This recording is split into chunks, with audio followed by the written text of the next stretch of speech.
What is the secret to unlocking your full potential? What makes your idols any different than you? How do you become the person you've always wanted to be in life? This is where you get all of your questions answered. My name is Justin Shank, and I sit down with some of the most epic individuals who are changing the world with their actions in business and in life. We discuss how they did it, why they pushed themselves, and more importantly, how they were able to focus on continuous growth to achieve their dreams. Welcome to the Growth Now movement. This week, I sit down with Adam Kenderdine. Adam is a dear friend of mine who lives in my hometown in Reading, Pennsylvania, and over the last 3 years, really 7 years, but in the last 3 years, he has built an incredible coffee shop and donut shop and has really transcended what he believed he could possibly do. And where he's going to be going in the future is absolutely amazing. So why am I having him on? Because I realized that I have a lot of people on that are in the online space as entrepreneurs who, do online trainings and courses and public speaking and all these types of things.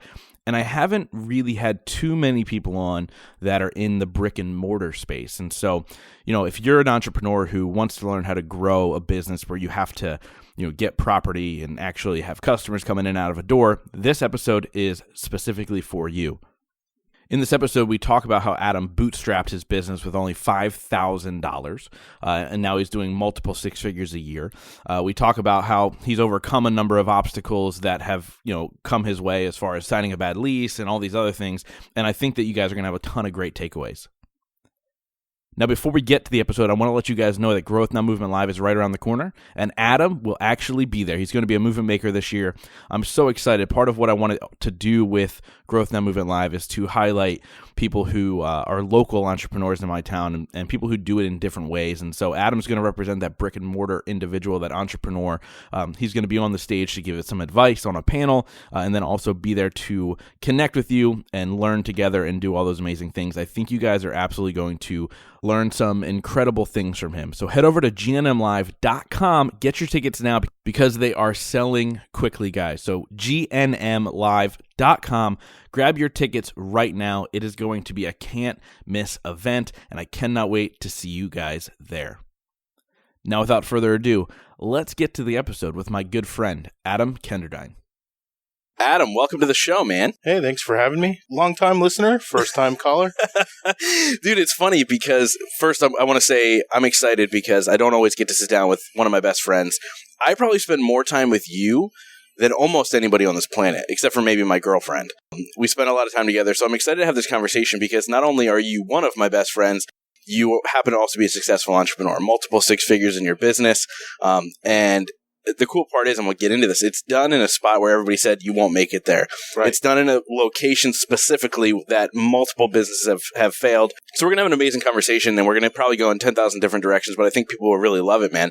But why don't we talk about who is Adam today, and then we'll unpack how you got there. But talk a little bit about Benchwarmers and what you are today. Sure. I'm a coffee roaster, and my shop, we make donuts, handmade donuts. Stop laughing at me. No, but that's exactly what you are. Like, it's not even laughing. So it's funny because you have a T-shirt that you sell here that's actually hanging on the wall. It says "Coffee Shop with a Donut Problem." Right. So let's dive into that a little bit. So it doesn't seem that coffee. There's so many coffee shops, but it's super interesting to me how you got started, and then obviously where the success came from. So how did you even get into coffee itself?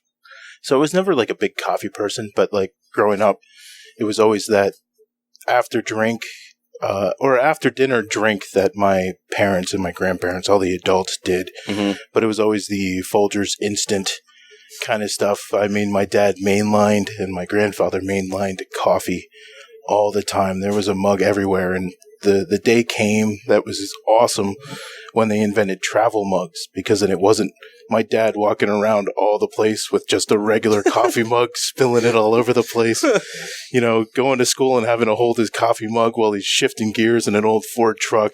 Jeez. So I grew up with coffee as a staple after every meal.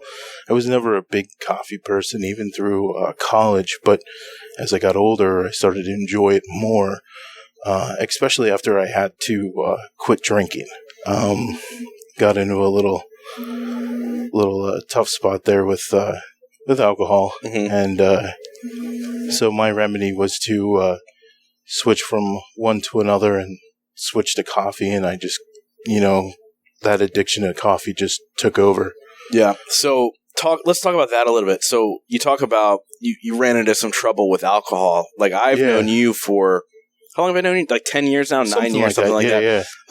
And obviously we drink together on occasion. Right. I don't want to give the illusions that I'm sober, but I did go through a period where I was. Mm-hmm. And was it just, did you find that you were using alcohol as a crutch? What was that all about? Yeah. I think it's a lot of things. I mean, you coming out of college, not finding the right job that you want, but just having the pattern of drinking that you do in college in the real life. Also, coming out of college, I worked at a juvenile prison. Mm-hmm. So the only way to blow off steam after being on the floor with murderers and rapists that are under the age of 18 is, I work second shift. So getting done at 10, 11 o'clock at night, what else is open? So you hit the bar to blow off steam there. But then also, I guess I want to say 13 years ago, my dad died unexpectedly. So, that was just another reason to drink more. Yeah. Being the oldest of three, having my mom and not much family around, you support other people and you fill that other hole or that void with something. Yeah, I mean, there's times, obviously, and I'm fortunate enough that I'm the youngest of three, and although I took on a leadership role in certain ways, I don't have to take care for my dad. I don't, in the way that you are close with your mom now, after your dad passing and stuff like that. So when there's certain stresses in life, a lot of times we run and hide. And I openly talk about when my mom passed away that for 3 months I was blackout drunk, like 5-6 nights a week, just straight blackout drunk. And it's really just like this escape. So you get into coffee. So when did it go from, I just enjoy a good cup of coffee to let me make the good cup of coffee? So I think my mindset is after a while of just tinkering with it, I want to try and make it myself. Mm-hmm. And that's just like my mindset with like everything is at a certain point, I hit the point where I'm like, I can make this and I could probably do a better job, or I'm not finding exactly what I want. As far as like a product line goes or a tool that I really need. Let me see if I can make it myself so it's exactly what I want. And I think that's just kind of how it started. Yeah. It just came one day. So how it kind of happened was I got into coffee and I started getting into what's called like third wave coffee. So the history of coffee is you have the Folgers in the Maxwell house. Mm-hmm. Coffee was able to be provided at home. And then you had Starbucks, which put coffee on every corner. Mm-hmm. And then you have what is called the third wave, which is the third layer, which is independent coffee roasters, independent houses that are geared towards quality over quantity. Gotcha. Not saying that there's anything wrong with Folgers, Maxwell House, Starbucks. If it wasn't for those companies, I wouldn't be here. Yeah. So there's nothing wrong with what they do and how they do it. But getting into third wave coffee and just tasting other stuff, I started to bring coffee to work, and I started to bring one brand in particular to work with me. And I was working with a lot of professionals at the time, and I was feeding the coffee machine in the office, and so people were asking me where I was getting it from, and I was like, well, I can get you a bag. And then it's turned into me wholesaling this coffee to friends and family. And then I was like, well, I could start a coffee cart, and that's where like the whole business of the coffee came into play. Yeah. Was doing that. Yeah. I mean, there's a lot of like different things that happen around the same time that put everything together, but basically that was it. And then it got to the point where wholesale, a lot of companies, you're forced to deal with a minimum order amount. Mm-hmm. And I couldn't make that minimum order amount anymore. It just got to be too expensive, and then I'd have stuff sitting around. Sure. So it was like, what do I do? I like this. And then I started just figuring out, well, can I roast my own coffee? And I just started playing around with it, and then I figured out how to roast coffee by trial and error with a little 1 ounce at a time. I was going to say, did you start on your stove? With an old school popcorn popper. Really? Yeah. That's one of the ones with like the funnel where it goes into the basket. I know exactly what you're talking about. Right? Yeah. So it was 1 ounce at a time. So God help anyone that wanted a whole bag, because it took forever. 1 ounce at a time.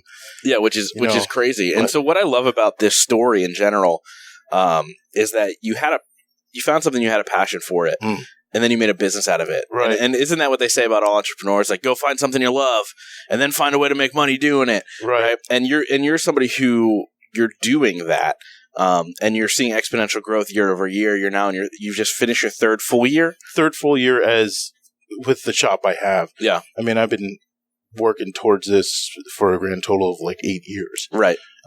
Which is the true slow build, right? So like you talk about people in our neighborhood, in our community, and they see your shop and they're like, wow, he just popped up overnight, but they don't see all that trial and error, all that hard work on the back end, all the perfect roasts. And guys, as you're listening to this, we're sitting in his coffee shop, so you might hear some background noise of some of the fridges and stuff like that.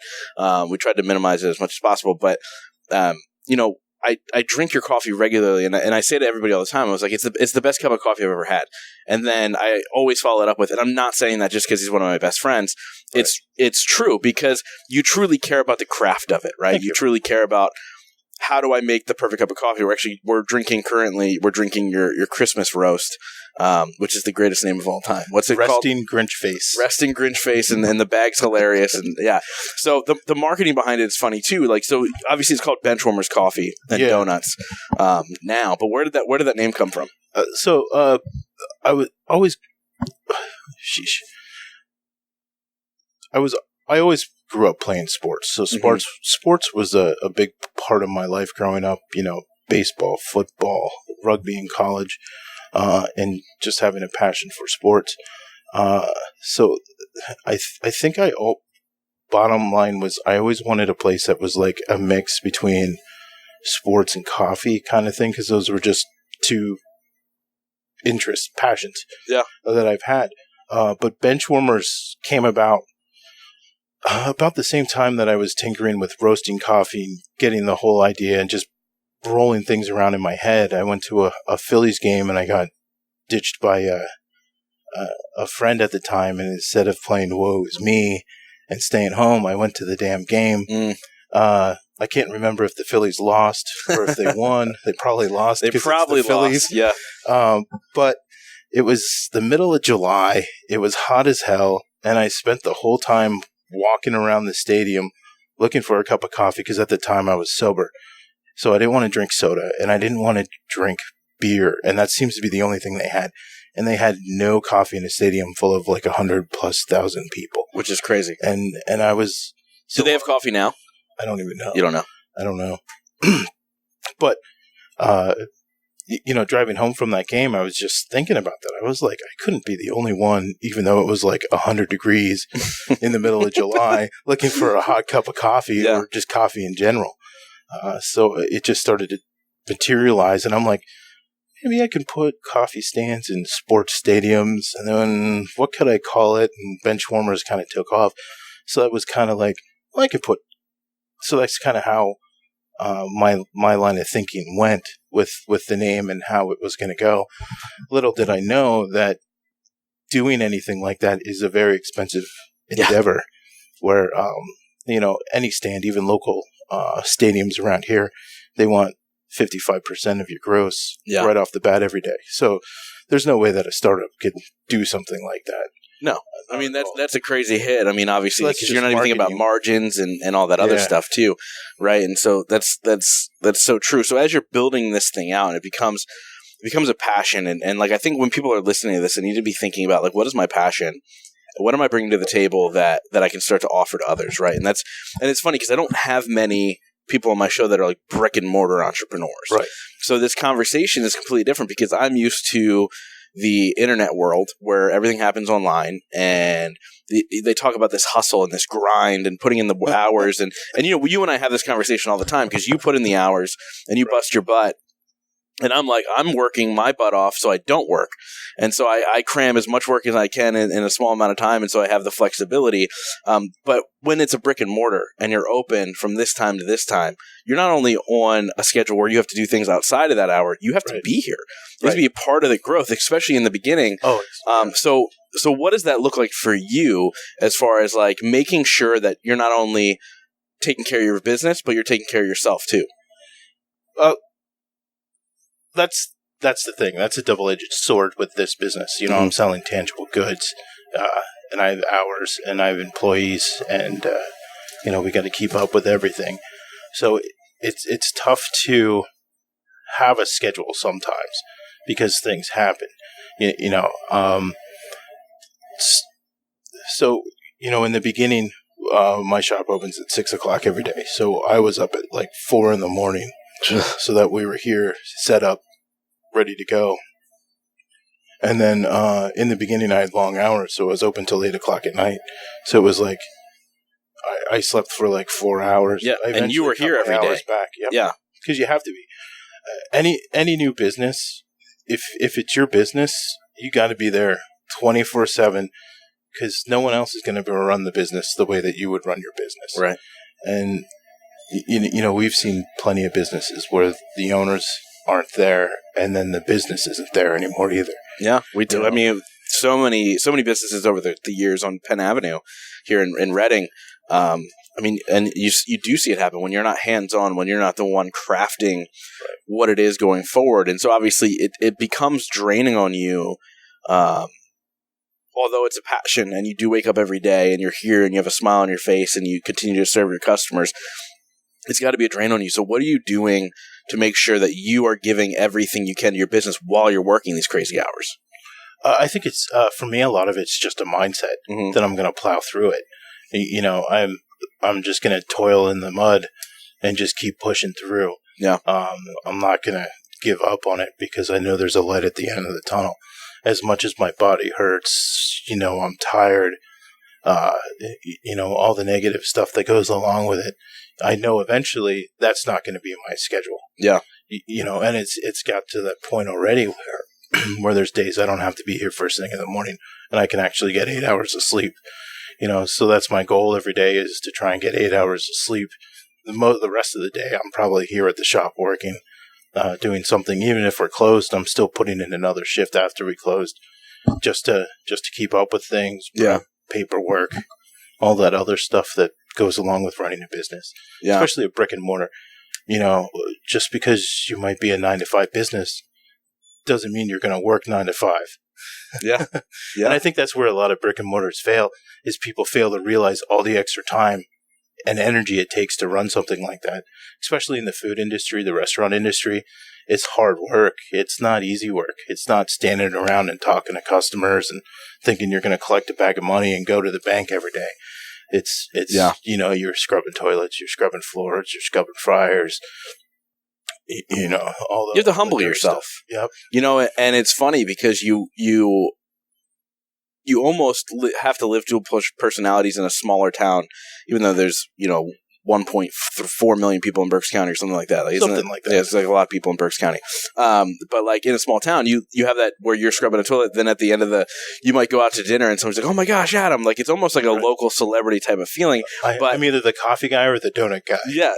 And trust me, I go everywhere with Adam, and I can't go anywhere without somebody being like, "Yo, I had your donuts today, I had your coffee today." Right. But the reality is, like, you have to continue to humble yourself, even when the world is starting to blow up your ego.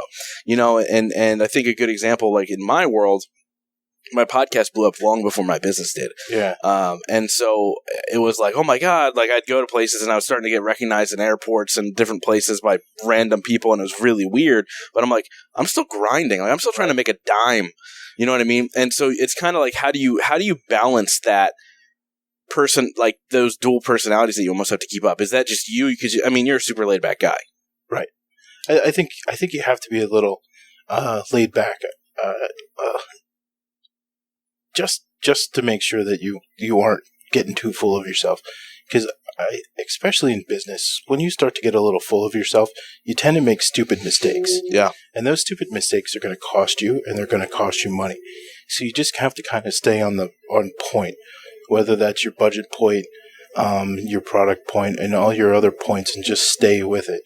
Eventually, we might be able to indulge in all that stuff, but the end of the day, you still have to focus on your business and how your business is running, and not feed into all that stuff. Yeah. Because you staying on point is why they're acting like that. So you could potentially ruin everything by getting a little ahead of yourself. Yeah. Yeah, I mean, you have to put the systems in place and prepare, and then that takes time, that takes money, that takes effort, that takes all those things to make sure it's set up in the right way. So you'd mentioned earlier it's about having the right mindset. And I think mindset's a word that gets thrown around a lot. Right. Everybody's saying, oh, it's mindset, it's mindset, it's mindset. But when you really break it down, everybody has a different – there is a definition to mindset, but everybody has their own definition, and what does it really mean? So for you – what does mindset mean to you, and how do you get yourself in that right mindset every day? So I just approach it. I don't look at yesterday. I don't look at tomorrow. I just look at what we have to do today. Mm-hmm. If we were just a little better today than we were yesterday, we're in a good position. And then that carries over to the next day, and the next day, and the next day. And I really try to not have the little things get me all ramped up and excited. Yeah. They totally do, and they've done it in the past, but I really try to stay as even-keeled as possible. Yeah. But just focusing on the tasks at hand of what we need to do day in and day out. No, and you're 100% right. Like, I can attest to everything that you're saying. Like, I know that you're very much in the moment kind of guy. Mm-hmm. You don't worry about the next thing, but if you're not worried about the next day, how do you continue to have a big vision for where Benchwarmers or even you as an entrepreneur is going? I think I always have a vision. Sometimes I think it's hard to see your vision. I think you always go through points and time frames where you're just like, what the hell am I doing? Where am I taking this thing? Yeah. And there's plenty of days where I'm like, you know what? I don't have to go back tomorrow. Screw this whole thing. Yeah. Like some days I just want to burn the place down. Other days I don't. Yeah. It just depends on the day, but I think you have to be real about that. You're going to have a love-hate relationships with your business. Yeah. So you have to be real with that, and you just have to have a plan that is obtainable. You can't set unrealistic goals because you'll never get it, and you'll just kill yourself trying, and you'll just give up. Yeah. So I think if you I don't want to tell people to not have goals, but I think you have to know your business well enough, and I think you have to know yourself as a person to realize what those attainable goals are, whatever they might be. Right. I think this entrepreneurial culture that we have now it's just killing people with you have to make billions of dollars by year 3 or you're not successful. Yeah. And I think that's, very off-putting for a lot of people, and a lot of people who could have successful businesses just end up giving up because they're worried about chasing those things that all the big gurus are telling you should be like. Yeah. I love gurus. Love gurus. But this is for everybody to listen to and hear what you're saying, because, I look at this business and you have different struggles than I have, right? Mm-hmm. And so there's days where I just want to quit, where, people think, oh, I just sit down and I have interviews and I make money. That is completely false. I don't make money on this podcast. I make money because of the podcast, but I own a podcast production company. There's days where I'm sitting down and I'm editing hours on end. And there's days where, actually today is a good example. I sent out an email that I was very proud of. It was just talking about, are you investing in yourself in 2020? And talking about the different ways people can invest in themselves. It was a great email. My unsubscribe rate was ridiculous. And so there's days where I go, what am I doing wrong? Right. And I do see the people in my space who are making millions of dollars, and I'm not there yet, but like I see the people in my space making millions of dollars, having millions of followers and all these other things. And it's like, what am I doing? But you don't see the 10, like I realize now these people that I compare myself to, they were doing it 10 years before me. Right. You know what I mean? And so where am I going to be 10 years from now? And so we have to constantly remind ourselves as entrepreneurs or starting out as an entrepreneur, because that's a lot of what my audience is. You're going to have those days where you're like, this doesn't work for me, but it's the people who plow through. And this actually brings me to a good part of what I wanted to bring up. You made a massive misstep 2 years ago around this time. I did. So let's talk about that. Like, look, you did something that would have put 99.9% of people out of business. They would have shut their doors and said, screw it, file bankruptcy. So let's talk about that for a second. What was this step and how did you fight through that? So, it was about 2 years ago, and it would have been us heading into our second year here at the shop. And so you were only a year in. We were only a year in. And things were going pretty well here. Not the best. We were still working on our systems and really just still trying to figure out the business. Mm-hmm. Figuring out the business takes a while. Oh, yeah. Growth, you have to adjust to growth and what your new identity is with growth and that kind of thing. So we were still, and I'm still dealing with that, but we were really dealing with it then. And, I have, it's not just me in my business. So I have 3 silent partners, a friend and 2 family members who invested in me, not in my business. Mm-hmm. Pardon me. But bottom line was I tried to expand, and I tried to expand too fast, and I came in arrogant, thinking we were going to get this done. The location that I was going in kept giving me sweet deals. We're going to do this for you. We're going to do that for you. We're going to do this for you. So all the promises that they were making really cut my investment in building another location in almost half. Yeah. So I really had my vision was nothing to lose going in there because it looked like a phenomenal opportunity. Investment, going in, I signed the lease, and then everything just spun around on me 180. Things that I thought were in the lease weren't in the lease, or they weren't worded correctly in the lease. So all those promises ended up not being what they needed to be. Right. So nothing came to fruition. And after back and forth battle, I ended up having to pay because I still signed the lease. So I was still on the hook for paying the lease. No. So I'm heading into year 2, trying to figure out how to do everything. And I ended up having to pay a lease on another location that we couldn't utilize. Yeah, and I want people to understand what he's talking about here. So when you're building a business, specifically within the first 2 to 3 years still, right. Money in is money into the business. So as you're making money, you're putting it into your business for growth opportunities, marketing opportunities, employees. So maybe I should have started with, from day one, this has been a completely bootstrapped venture. Yeah. Minus the small investment I got from those friends and family. Like, I haven't taken out a business loan or anything. So my business right now has no debt. Yeah. What was the dollar amount you started at? Because people go, oh, Donald Trump started on a small business loan of $3 million from his dad. Right. So like, what did you really start at? I built a coffee shop with $5,000. Think about that. $5,000 inventory, build out of the store. Like, right. I remember coming in here at like 11:30 at night, certain nights, and you're laying floor, getting this place ready to go. And that's legitimate. And I did all the work myself. I painted. Yeah, it's crazy. Yeah. It's crazy. And so a year in, you go, I'm ready for this. I think I can take this on. The opportunity seems great. And then it all falls apart. And you sign this contract that says, I will pay $3,000 a month over the course of a year. And now you completely back out. And now you have no separate location, but you're just paying out $3,000.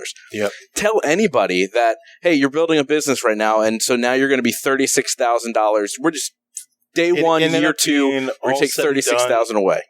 It ended up being all said and done about $40,000 that I had to just pay out. But that's where, my systems came into place. What I did was,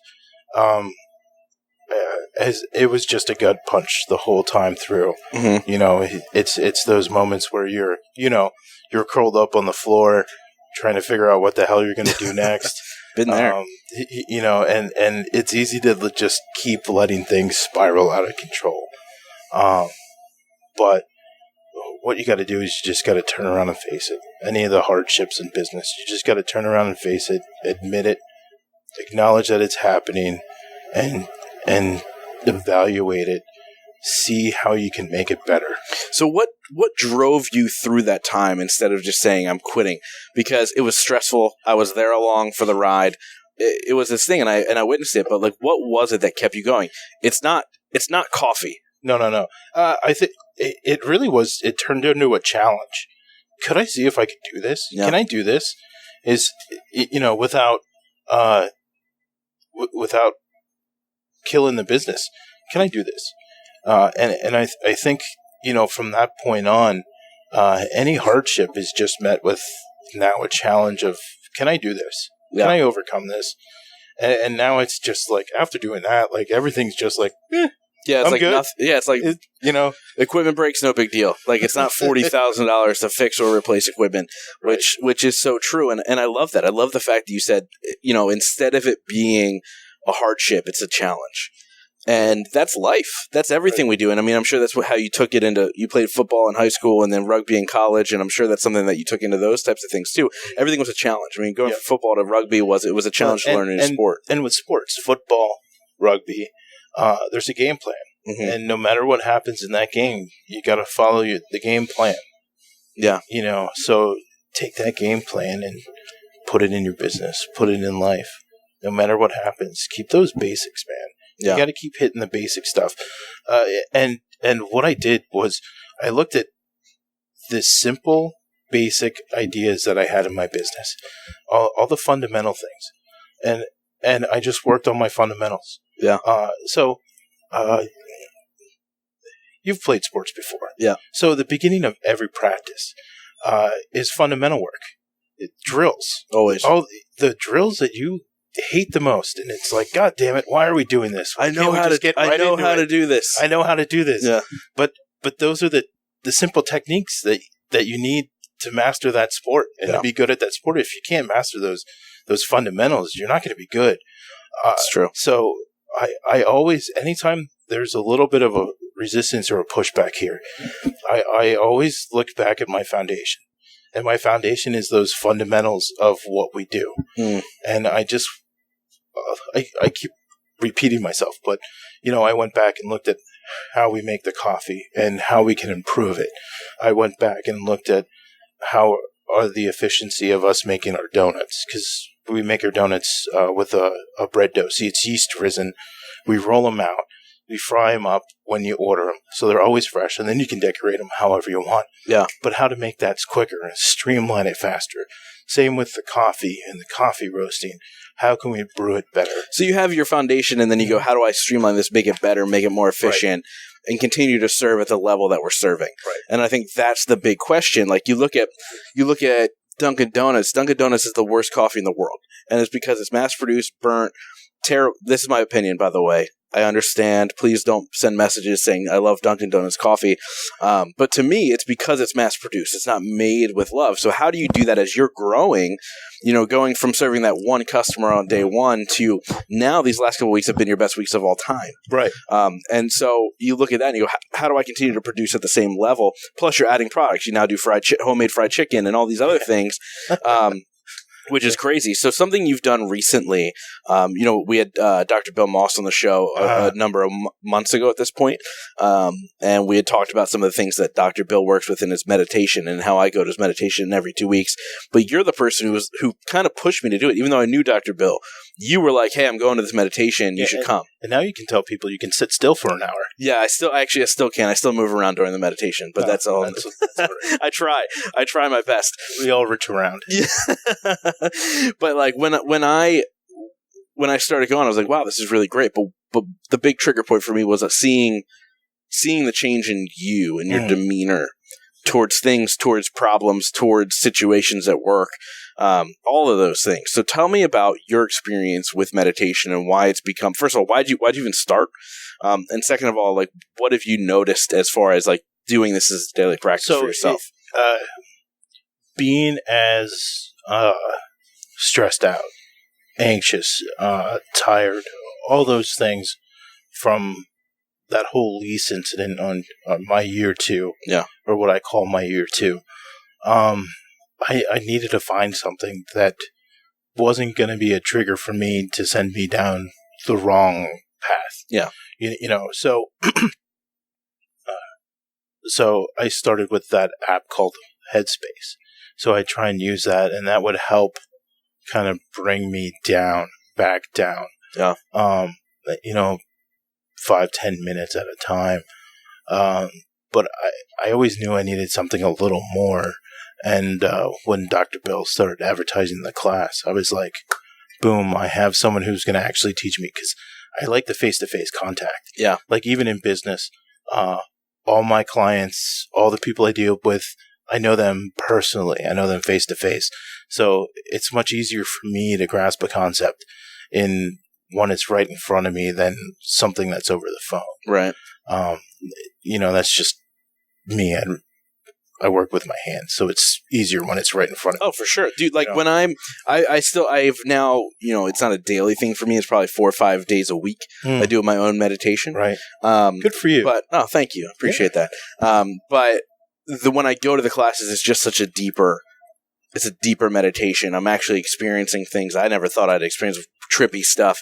Like I told you we were there the one time and you were sitting next to me, but far enough away, right? And you could hear my watch tick. Yeah, like it literally was sounding like your watch was being held up directly next to my ear. And I see colors when I'm meditating and like crazy stuff that I'm like, what is happening? And I've done the research and I know what's happening. But it's just crazy. But I don't experience that when I'm by myself. And so there is something I think there's a power in the group. Yeah, there's something to doing something together. Right. And so obviously I've watched you grow this business. I've seen the stress. I've seen it become alleviated. I've seen the growth from day one to multiple 6 figures yearly, and it's been phenomenal to watch. I would consider that a success at this point. But my question for you is, what's your definition of success? And what are 3 things you do every single day to ensure that success for yourself? I knew you were going to ask me these questions. I thought maybe I would be able to get out of them and take a pass on this. But I don't really have like 3 things that I do every day. I just get up. Typically, if it's 3 things I do every day, it's probably hitting the snooze alarm 3 times before I actually get out of bed. But that's a tough one. I have to think about that. But I get out of bed. I think what helps me focus is, showering in the morning, just having that water hit you and just being able to recharge with that. And then just coming in and, working with the staff that I have just really helps knock things out of the park. And then more or less my routines fall at night and not in the morning, because as much as I'm now involved in a coffee business, I'm more geared as a second shifter. So I'm more productive in the early evening after the shop's closed. Only you, Adam, as a second shift mind person, would have a coffee shop that opens up at 6 a.m. Hey, whatever. That's how it works. That's life, though. But so I try and meditate every day. Yeah. At least if it's 5 minutes, it's 5 minutes. But I try and hit 20. The class, though, every other Monday, it's an hour, which really helps because that keeps you zooming. It does. Zen for a while. Yes. You walk out of there with that Zen high. It's pretty cool. Dude, I open my eyes after that meditation. I'm like, where am I? It's crazy. But like the practice, I've seen it truly transform you as a person. I've seen it transform your business as well. It's running more efficiently. People are happier when you walk in here. There's a lot going on. Yep. And every day I try, and my goal is to try and get 8 hours of sleep, uninterrupted sleep, 8 hours, because that just helps. Especially when you're on your feet all day. Yeah. You need that rest. You need to put your body in rest. For sure. You need that recovery, especially when you start getting older. Yeah. So you didn't answer the first part of that question, by the way, which is, what is your definition of success? Oh, God. No, it's different for everyone. And for me, it's just, being able to do what makes me happy. Being able to create something that's going to make other people happy. You can't be mad eating a donut. And most of the time you're grumpy before coffee and not after. And just being able to pay people well, pay them a decent wage and watch them grow. Yeah. And having that position to do that, I think that is a baseline of success. Yeah, and and that's so true. I see the pride that you have in, and a lot of your employees are younger individuals, but I see your pride in teaching them certain things, and then when they grow, it's a cool thing. And you didn't brag to me, but you bragged to me about being able to give them all raises and doing all these things. And so for me, that shows that it's not about you; it's about others. It's about community. It's about growth. It's about all these things, which is why I wanted to have this conversation with you. Well, so what's next? Sorry, go ahead. I'm sorry, but employees are a big part of it, because if you have a brick and mortar, you need to be able to treat your employees well. Yeah. You can't treat them like they're slaves. You gotta figure out what makes them. I don't want to say makes them tick, because that sounds bad, but you gotta figure out what they're good at and what they're not good at, and you gotta be able to adjust to what their strengths and weaknesses are. But you got to be able to find the right people for your organization, and you got to be able to create an atmosphere where they can thrive. Yeah. A positive, structured atmosphere. Because a lot of times people's personal lives are so chaotic that sometimes they actually enjoy coming here because I provide structure and non-chaos. Yeah. It's okay. We're working today. We got to do this, and this. That's such a crazy way to think about that, right?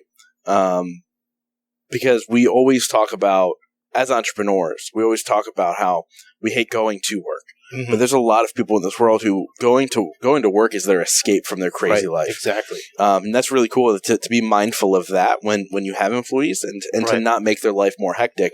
It's to make it better. Right. And I think that's huge. So what's next for Benchwarmers? You know what? At this point, so there's an interesting thing that happens when you have partners and you're in a partnership. Is you're kind of stuck when trying to get a loan. Yeah. Like right now I have a certain percentage. To get a loan, you need, now I'm my majority partner. But to get a loan without having to put the partner's house's personal property up. Right. You need to have a percentage of like 82% or 85%. I can't remember off the top of my head. Yeah. I wish you had a Jamie so that they could look this up. But you need a Jamie so that. Yeah. Well, I don't make the money Rogan makes, so. Right. But you need that so that you don't have to use your partner's assets as leverage to build your business. So currently I'm working to buy out some of my partners so that I do have that majority so that I can go for those loans and expand. And fund growth, yeah. Yeah, to fund growth because, like I said, I've bootstrapped everything. Everything I've paid cash for. So, but you hit a glass ceiling with that. Oh, yeah. And so, that's what I'm working towards. And then we can take that next step. I want to have several locations, but we got to get here first. Yeah. And then we can worry about there afterwards. I also want to have franchise opportunities. Because everything that I've done here, I've done so that it can be replicated somewhere else. Right. So all the systems that I have in place can be replicated elsewhere. All my products and how we do it can be replicated elsewhere. So from the very beginning, my goals were always to have more locations, whether that's company owned or franchised out or both. Yeah. That's where we are. I'd love to see in 10 years have 10 more locations, but who knows? Dude, I mean, the thing is about growth and the growth that I've seen with you in the last 3 years. I mean, I would say 10 is on the low end. Right. 10 years from now. I mean, 10 years from now is a lifetime. Right. Because once you do get the funding and all the other things, and you like you've said, you've been building up for this opportunity and you're preparing yourself for that next thing. I'm excited to see where you're going to be in 10 years. So how do people find you? Where do they get your product? What's all the good stuff? So people can find me on benchwarmerscoffee.com. It's not a great website. I have to actually talk to Freddie and hire him out because it's not great. I don't really. But also social media with Instagram, Benchwarmers Coffee, and Facebook, Benchwarmers Coffee. Yeah, check out his Instagram page. I mean, his feed breaks that he drops almost daily with the food, and it's ridiculous. It's easy for marketing for me because all I have to do is just show pictures of food, and it's just food porn. People like it. So it's kind of good that way. It's so true, man. I love it. I've loved this conversation, and obviously, thank you so much for coming on and sharing your story, your journey, your wisdom, because I've seen you truly live this path instead of just saying you live this path, and then turning around and being able to kind of share that with my audience. It's been phenomenal, dude. So thank you so much. It's been great. Can I just, watching you from the beginning of this, when you guys started with Zach on that first episode till now, man, it's been really impressive. Oh, thank you. On my side, watching you, all the ups and downs that you've had and all that stuff has been pretty cool. Someone's got to turn the tables here and interview you on this one of these days, because I think you ask a lot of questions, but you've got a lot to say too. Thank you. I appreciate that. I did get interviewed in episode 200, but it was about my life. It wasn't about business. It wasn't about this part of the journey. Like, everything was always like, what led you to the podcast, not what has happened since the podcast. Right. So that would be interesting. Maybe episode 300, which is coming up soon. And it was super cool watching that event, man. I sat in the back and just... Didn't I text you at some point during the day and be like, yo, are you here? Are you still here? I'm like, yeah, man, I'm in the back. I'm just enjoying. But yeah, dude, it's so cool. And everyone at that event was super cool. It was really neat and really nice. And everyone just kind of blended well together. And, there wasn't, the speakers just were very cool with everyone there. And it was super nice. And it was great to see you talk about this thing that you were going to do 3 years ago to actually making it happen. It was, it was awesome to see and watch. And I know you had problems with it. And just no, year two has been a lot of fun, right? But honestly, and that brings me to a good point of something I wanted to mention that I didn't.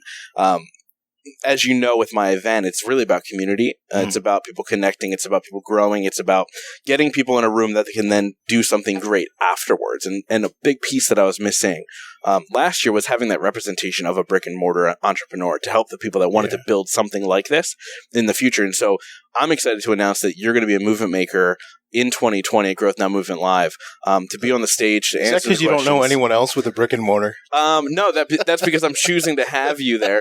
I know a number of people with brick and mortars. Well, thank you very much. I don't know if you know this, but Andy Frisella was on my show. He's got some brick and mortars. But I'm excited to have you there, man, and be a part of it, because your wisdom runs deep. And I think sometimes you need somebody to pull that out of you. Because you're not somebody who's going to walk in and be like, bam, I'm here. No, so I want to do that for you. I don't like being that guy. I don't think anyone likes that guy that's just going to just spout off information. And they're everywhere. You always